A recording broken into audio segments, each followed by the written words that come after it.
నమస్కారం. నా పేరు శ్రీరామ్ శర్మ. గౌరవ తెలంగాణ హైకోర్టుతో పాటు అన్ని హైకోర్టులకి సుప్రీంకోర్టు ఆదేశం ఇవ్వడం జరిగింది.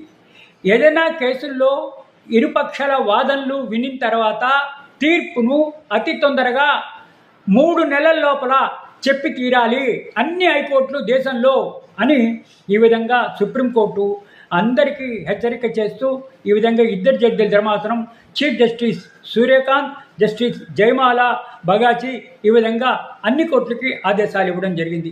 ఇప్పుడు జరుగుతున్నది ఏంటి? హైకోర్టులలో ఇరుపక్షాల వాదనలు విని ఫర్ ఆర్డర్స్ అని పెట్టుకుంటారు న్యాయమూర్తులు. అది ఎన్ని రోజుల్లో తీర్పు వస్తుందో తెలియదు.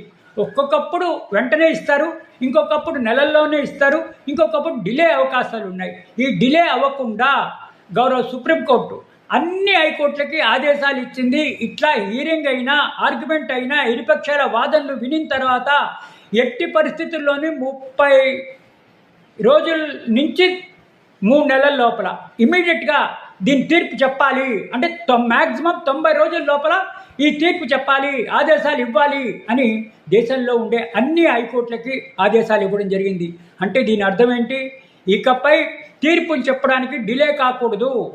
బోత్ పార్టీస్ ఇరుపక్షాల వాదనలు వినిన తర్వాత 90 రోజుల లోపల 100 అయినా 106 అయినా విన్న ఈ కోర్టులు తమ తీర్పులను చెప్పి తీరాల్సిందే 3 నెలల లోపల అని తీర్పు ఈ విధంగా ఇవ్వడం జరిగింది.